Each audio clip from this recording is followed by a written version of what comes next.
Alright guys, TacticalRab again today. Hope you're doing well and enjoying your day so far. Shotzzy revealing an interesting trait of many of the CDL players when it comes to making roster changes at a period like this. Shotzzy says yes, he's had to be part of difficult roster changes in the past, but when he has been, he's always been honest with the players as to exactly why those changes are being made. Shotzzy reckons many of the players in this league do not do exactly that at all when it comes down to making some questionable moves. Very much enjoy your thoughts in the comments below. Hit the like button if you enjoy. Subscribe if you're new as always, I would greatly appreciate it. Plenty to get into today. This I thought was interesting as well, really, right? This is Skyz with a bit of a remaster. Imagine if it was sunny and brighter and, you know, kind of in like a desert theme or whatever. And it does make a difference, you know, like this map does look more enticing, in my opinion, than what we currently have in, you know, what we've had in the beta over the last couple of days. It's just how it is. The map design can still not be great, but it does seem more fun to play. I don't know what this obsession is with all these dreary maps. Treyarch aren't usually like this, so you know, someone must have got in their ear or something to tell them to do it. Maybe Infinity Ward. I'm going to blame Infinity Ward, I think, for, you know, forcing this meta over the last few years. Parasite gives his thoughts. Always interesting to hear what he has to say, really. Likes the gunplay, likes the time to kill, likes the movement, which I think is fair enough. Obviously, the Jackal is pretty good. Understandably, not so happy about the maps as it stands, right? Because Skyline is fine, and as he says, maybe Skyline could work for competitive, but apart from that, it's not exactly looking great. The other maps have me very worried, he says, which I think is probably understandable. So we're going to need to see more, I think, from Treyarch on this one to see whether it's actually plausible for these maps to be any good when the full game launches. We talked about that briefly early on today. Talked about the AR handling as well. If the maps are going to be small, maybe it should be faster. We talked about that with the SWAT earlier today, the 3-round burst weapon, how that's going to potentially be. Obviously, the spawns aren't great either, but, you know, it should be okay when it comes down to the full launch, hopefully. The spawns in the beta, honestly, aren't too bad, and, you know, it's just interesting as Parasite says, Cold War beta was better and felt more polished, and this one, hopefully, it improves. So, like, Trek have a bit of time, but we know that, generally speaking, the beta is not really a beta, it's more of a trial run, right? Like, whatever you see in the beta is basically what you're going to get in the full release. So we'll see if that comes true again here. A couple of Rostermania things. This is Geo, who's no longer going to be on the Vegas Legion for next season because they no longer exist. It's the Vegas Falcons now, of course, and this is Geo's set of cards for 2024.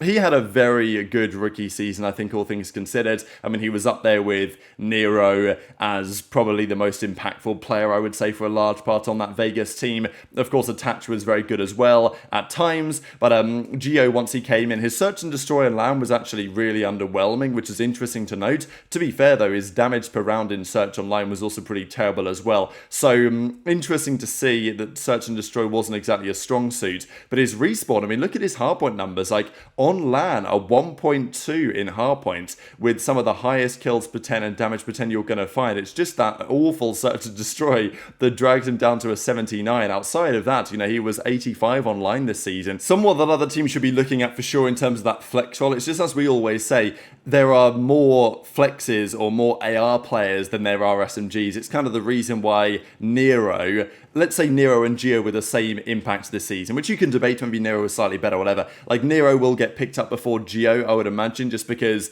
there's fewer SMGs that, you know, have the ability to do what he's able to do, whereas on the flex role, you can maybe find more players that are kind of like Geo, but still a promising rookie year for him, for sure. Even guys like TJ should be in a pretty good position, as of course will Gwyn, but Gwyn is, well, as it stands, very likely to be staying on that Ravens team. We're pretty sure they've extended his deal. They're trying to sell Fellow. I don't know if they're going to be successful. Of course, they let go of Clay, they let go of Beans, they let go of Tej. So it's just Gwyn really remaining on that roster. As we talked about with the Clayster stuff earlier today, whether this organization could get sold, whether they could get bought out, whether Fnatic are going to come in or whatever. But actually, a really impressive season from Gwyn as a rookie. I mean, I say actually, it was obvious that he had a great rookie year, but I think the LAN stuff maybe somewhat surprised me because there was definitely a time in the season when Gwyn's LAN record was nowhere near as good as his online play, and maybe that was still true a little bit, but actually towards the end of the season you can see that overall the numbers are pretty damn similar, and I think that's pretty impressive for other teams looking at Gwyn going forwards, because there was a bit of a feeling that, well, Grim was great online, but on LAN, maybe Fellow turned up, Clay turned up a bit more, not so many kills to go around. But at the end of the year, he still ended up with an 89 overall card on LAN, because his impact in the, especially the respawn modes, was just super impactful. And to be fair, the Search and Destroy as well, very good. 92 rated kills per round in that mode. So definitely, obviously, he won Rookie of the Year in the end. You can see why, looking at these numbers. Whether there's going to be some sort of buyout, right? That's the question, because we talked about it during the season. If you're one of these top teams trying to improve on your SMG lineup, there isn't really many other options other than trying to get a guy like Gwyn. And we know that a team like Ravens, they will probably be open to a buyout if the opportunity arises, but they're certainly not going to let Gwyn go for free. There's no doubt about that, and I guess it's more likely than not that he's going to be stuck there for another year. Interesting note here from aBeZy, just because we know he's boys with these guys anyway, but just worthy to think about what the future might potentially hold here, right? Playing the beta with JoeDeceives from Los Angeles Thieves, and with Ghosty, also from the Los Angeles Thieves. So, you know, you got to wonder whether at some point this off-season it's not going to be happening. We did, of course, talk after Champs about the possibility of FaZe Ghosty. That didn't seem entirely impossible, but after what happened at the World Cup, the chances of that are super slim, and of course, Thieves aren't going to let him go at all. But these guys do get along rather well. And, like, I don't know if Simp and aBeZy are ever going to split up, but if they were to, or those teams over the coming years were trying to make a change, and if JoeDeceives and Ghosty continue to get better and better, you know, maybe there's something in that. Because I know that Nastie, of course, for the later part of this season was talking about how he needed aBeZy to step up, and if he didn't, you know, he was even talking about whether a change in that role might be necessary. At the end of the season, of course, that clearly wasn't the case. But let's say aBeZy, okay, magically a cost cap comes into effect and the team's like salary cap, right? They can't spend any more. They have to drop someone, and FaZe are forced to drop aBeZy for whatever reason. Would he go to Thieves? Like, I think that's actually not implausible to imagine, because, you know, obviously there's other teams that could get him as well. But in this hypothetical world where aBeZy was a free agent all of a sudden, it wouldn't surprise me massively to see that type of situation form. Speaking of FaZe as well, this is a difficult record for Vegas. It should really be no surprise. There was one series I remember they played during Cold War when I think it ended on a raid search and destroy, and it was like a 6-4 last map for FaZe. Vegas, or Paris as it was back then, nearly beat them, but apart from that, it really never was that close. And over 5 years of the league, FaZe never lost to the Legion. So it's pretty funny, really, isn't it? Departs the CDL with a winless record against Atlanta FaZe. So we'll see if Falcons can, you know, keep up that streak, or whether that's most certainly not the case. But let's talk about a couple of clips I wanted to mention here. Also from Crim to HyDra. We know that these two guys had so much beef a couple of years ago during the Vanguard season. As you guys well remember, there was that flank episode with all the views when they were going to air it out dirty laundry live. It was absolutely sensational content, it's got to be said. Cool to see that Crim and HyDra on some level have been able to get back on even terms, as it were, I guess. Like, they can actually talk about it with each other, and it's nice to see that relationship has reformed. But Shotzzy also talking about a common trend when it comes down to roster changes, especially at this time of year. Shotzzy, we kind of know him as the warlord, right? When there's some sort of roster stuff happening, often Shotzzy might be getting involved, and we know that Shotzzy has been pretty ruthless with his teams in the past. If he feels like the team can be better in one way or another, he's not necessarily going to shy away from trying to make that happen, right? And even with this current OpTic iteration, at the end of the day, they won the World Championship. They've become the best team that OpTic have formed since the Dynasty. But if that didn't happen, wouldn't have surprised me if Shotzzy was thinking, okay, you know, can we get HyDra? Can we get Scrap? Or whatever the case is.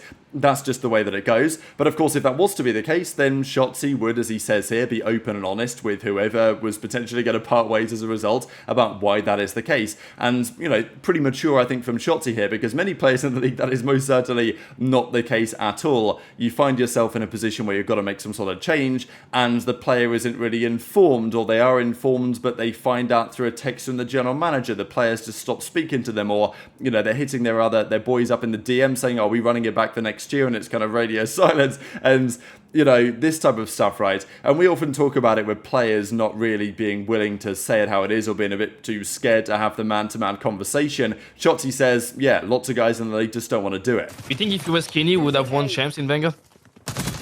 Probably. That's at least like, that's at least point one right there. You know what I mean? I think we would have won, bro. If you were skinny, like, I mean, we would not have got reverse sweep by FaZe, first of all, if you were skinny. Paco, I'm gonna say it. I'm gonna say it, bro. I think that if Algeria didn't exist, See, there we go. We win There all we of go. it. We win all of it. There we go. And we're back to the drama, bro. Alright, let's do a fucking flank, bro. Were you terrified when you had to drop Crim 6? I mean, bro, I'm the same every time, dude. Like it's just AIDS doing it.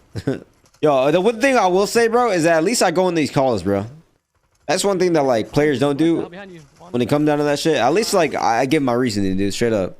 There's a lot of people that make a roster change and they won't go in the call. They'll just like do some tech shit or like anything. But at least every single time I've done it, it's always through a call. No bullshit. I always ask if they want a reasoning and shit.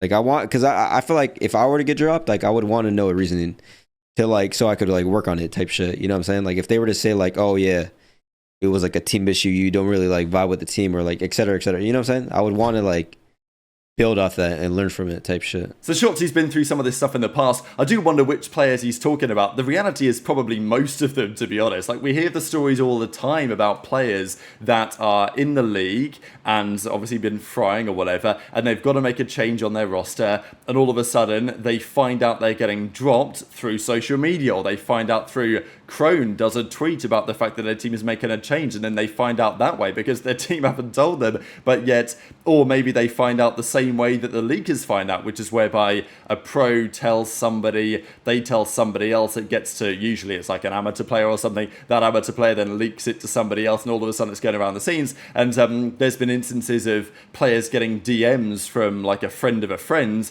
to say, you know, sorry to hear you're getting dropped, bro, like wishing you the best, and the guy's like, what do you mean I'm getting dropped? I don't know I was getting dropped, like my team haven't told me. So, you know, but people are finding out through the grapevine, as it were, and it's a pretty common thing. Even players have talked about this, certainly like on the Minnesota Rocker. I think there's been some interesting stories of players, not really on the player-to-player stuff, but more so on the reasoning behind getting dropped. It's not like the organization has to give them, you know, a whole piece of paper to say, okay, you did X, Y, Z, and you should have done these other things, and that's why we got rid of you. But having some openness and some honesty in terms of why players were released from their team probably is a good thing to do, and Shotzzy says that when he's had to be part of that, he's done that. But obviously it's not always the case around the league, so interesting maybe to speculate on which players you might be getting at there, but very much interested your thoughts, of course, on all this stuff in the comment section below. Just one final thing to close out with, thought was kind of interesting really, just to look at the Rostermania stuff as it stands so far, because this is what we've seen so far, starting really on August the 19th, very shortly after the World Cup. A few changes have happened.